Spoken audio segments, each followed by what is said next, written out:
It appears to be confirmed who the murderer is in Only Murders in the Building Season 4, Episode 9. If Marshall is not the murderer, Episode 10 would be an incredible redirection. Ironically, getting closer to the truth doesn't make Escape from Planet Klongo a better chapter. It's fun but at the tail end of some impressive episodes. Anyway, here is my breakdown. Season 4, Episode 9 begins with a contextual flashback from 2 years ago. Sazz Pataki is leaving the film set for Project Ronkonkoma, a film we learned about in Episode 8. As she leaves, she bumps into Marshall, who becomes her stunt protege. In the present day, Charles, Oliver, and Mabel try to visit Glen Stubbins in the hospital, but because the stuntman is in a coma, the overprotective nurse stops them from entering his room. However, while at the hospital, they learn that Glen replaced Sazz's protege, and the protege blamed Sazz for ruining his career. The true crime podcasters now have a motive, but to pursue their lead, they need to speak to the director of Project Ronkonkoma, Ron Howard.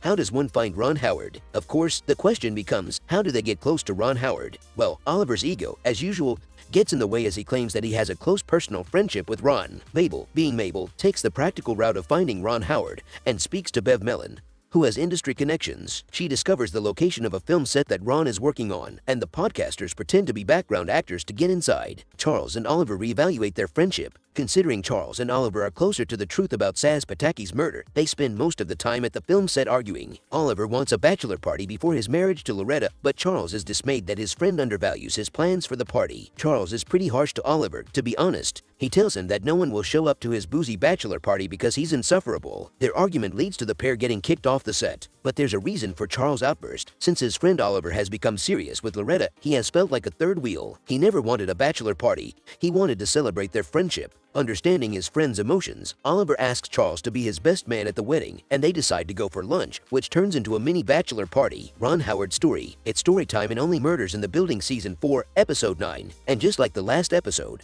where the characters give a convoluted story, it's Ron Howard's turn this time. To Charles's shock, Ron Howard turns up at the restaurant where he and Oliver are, and to an even bigger surprise, he appears to be friends with Oliver. Ron reveals that he remembers everything about Project Ronkonkoma. In his story, there was a stunt involving the stuntman being on fire. However, after the stunt played out, the fire extinguisher did not fully extinguish the fire, and the stuntman ended up burning Ron Howard's eyelashes off. This ultimately cost the stuntman's job. This stuntman also stole Ron Howard's shoes. Ron has replaced his shoes with the same brand, and Oliver and Charles are stunned to see that the footprint on them is the same as the one on the radiator at the crime scene. The stuntman was called Rex Bailey. When Ron shows a photo of Rex, he looks exactly like Marshall, the writer behind the omitb movie. The death of Glen and the emergence of Marshall, the ending of Only Murders of the Building Season 4, Episode 9, is a huge revelation, along with Ron Howard's story. First of all, Glen Stubbins wakes up in the hospital. Mabel heads over to the hospital to see Glen, learning that he's out of a coma. However, before she gets there, he is murdered. Mabel asks the nurse if anyone called regarding Glen, and she reveals it was Sazz Pataki who called, as she was an emergency contact.